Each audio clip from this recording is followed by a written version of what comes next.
This is Akashwani, the news read by Morgan Bagra. Both houses have been adjourned till tomorrow after continuous slogans were being raised by opposition members over Bihar's special intensive revision exercise and Operation Sindoor on the third day of the Parliament monsoon session 2025. The opposition's protest demanding discussions on Pahalgam and Operation Sindoor have led to the adjournment of both houses. Meanwhile, a detailed discussion on Operation Sindoor has been scheduled in the Rajya Sabha on 29th July, with 16 hours allotted for the debate. The decision to allocate dedicated time was taken during a meeting of the Business Advisory Committee held earlier today. Union Minister Giriraj Singh today expressed concern over the behaviour of the opposition. Speaking to media outside Parliament, he alleged that the opposition is deliberately trying to spread confusion. Mr. Singh further questioned the opposition as to why they are avoiding debates when the government has expressed its willingness to engage in discussions. Leader of opposition in the Lok Sabha, Rahul Gandhi, today accused the government of not responding to opposition questions on Operation Sindoor and United States President Donald Trump's claims of brokering a ceasefire between India and Pakistan. Speaking to reporters at the Parliament House complex, Mr. Gandhi said opposition wants discussions on Operation Sindoor. Congress leader also raised question over the Election Commission's drive of special intensive revision of electoral rolls. Union Affairs and Sports Minister Mansukh Mandaviya today introduced the National Sports Governance Bill 2025 in the Lok Sabha. Introducing the bill, Mr. Mandaviya said that the bill seeks to provide for the development and promotion of sports, welfare measures for sportspersons and ethical practices based on basic universal principles of good governance.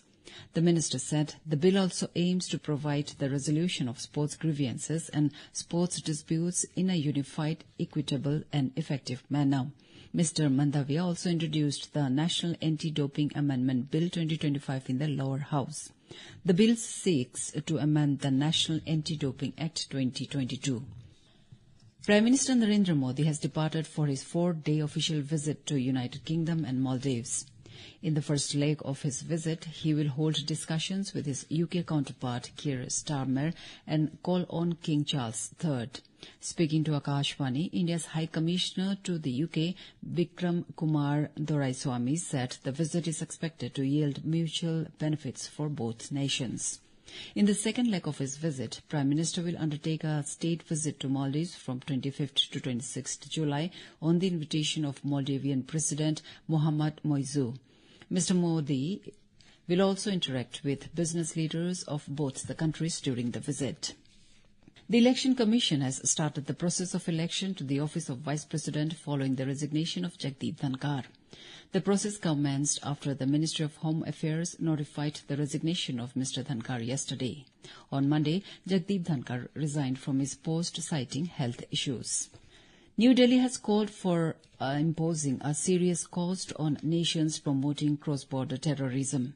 India's permanent representative P. Harris told the UN Security Council that it is essential to respect some fundamental principles, including zero tolerance for terrorism, to promote international peace and security. He described Pakistan as a serial borrower steeped in fanaticism, contrasting it with India's model of democracy and development. Rejecting the claims about U.S. President Donald Trump's mediation, India's permanent representative to the UN stated that the operation was paused after achieving its primary objectives and was paused at Pakistan's request. National Broadcasting Day is being observed across the country today to highlight the pivotal role of broadcasting in India's development, educational outreach and cultural preservation.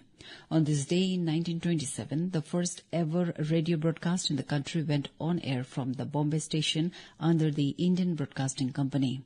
On the 8th of June 1936, the Indian State Broadcasting Service was renamed All India Radio and later gained its name Akashwani. India's economy is set to remain the fastest growing among major economies, with GDP projected to grow by 6.5% in 2025 and 6.7% in 2026. A report released by the Asian Development Bank today says the growth outlook is supported by strong domestic demand, a normal monsoon and monetary easing. The report further highlights that inflation is expected to stay within the Reserve Bank of India's tolerance band with 3.8% forecast for 2025 and 4% for 2026. That's all in this news bulletin. Namaskar.